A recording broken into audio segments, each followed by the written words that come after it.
Nah, oleh karena itu maka di sini kata Nabi SAW, kalau sudah satu pongkar daging ini baik, maka semuanya ikut baik. Tapi kalau tidak baik, maka semua ikut nggak baik. Nah, coba lihat orang itu kenapa yang pedengki, yang suka irian itu badannya nggak gemuk-gemuk, walaupun makannya banyak. Makanya kan konsep diet yang paling bagus itu jadi pembenci sama orang, jadi pedengki, jadi peiri, itu cepat kurus ya. Kenapa? Setiap orang melihat orang yang dapat nikmat sakit berat.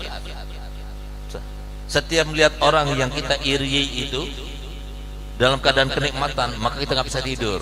Akhirnya apa? Jadi terganggu kesehatannya. Mau makan enak nggak enak, mau tidur enak nggak bisa. Jadi akhirnya seperti itu jadinya. Kenapa? Penyakit. Jadi hatinya itu nggak baik. Nah, jadi kita fokus. Kalau kita itu mau selamat di dunia, selamat di akhirat, selamat di alam barzah, maka satu-satunya cara bersihkan hati kita.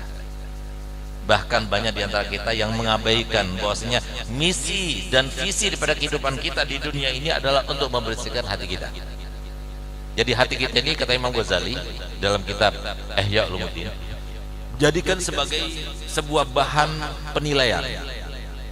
Jangan nilai orang lain, nilai hati kita dulu. Badan kita ini, hati kita ini taruh di depan. Bagaimana kita terus lihat. Kalau kita itu perhatikan pada hati kita, satu harian nggak bakal ada satu detik pun waktu untuk kita menilai orang lain. Tapi sekarang kan enggak. Oh, ini orang jahat, ini orang baik, ini orang ini. Itu bukan urusan kita itu. Urusan kita adalah diri kita sendiri. Bagaimana caranya supaya kita selamat? Nggak ada iri, nggak ada dengki, nggak ada prasangka buruk, nggak ada ujub, nggak ada riya dan sebagainya. Itu yang harus kita perhatikan. Itu yang paling penting. Kenapa ulama itu harus sampai uzlah? Uzlah itu menyendiri, nggak ketemu sama orang sampai sekian tahun. Habib Saleh Tanggul 15 tahun, Habib Abu Bakar Segaf juga 15 tahun. Kenapa mereka itu melakukan uzlah semacam itu? Karena mereka itu ingin supaya fokus memperhatikan hatinya ini. Padahal fokus kepada hati itu salah satu daripada dua alternatif kehidupan, kata Imam Ghazali. Kata beliau, kalau kita siap dengan hati kita, maka kumpullah sama banyak orang, itu lebih baik. Kalau kita tidak siap untuk berkumpul dengan orang terkait dengan hati kita, lebih baik kita uzlah. Jadi uzlah itu pilihan kedua.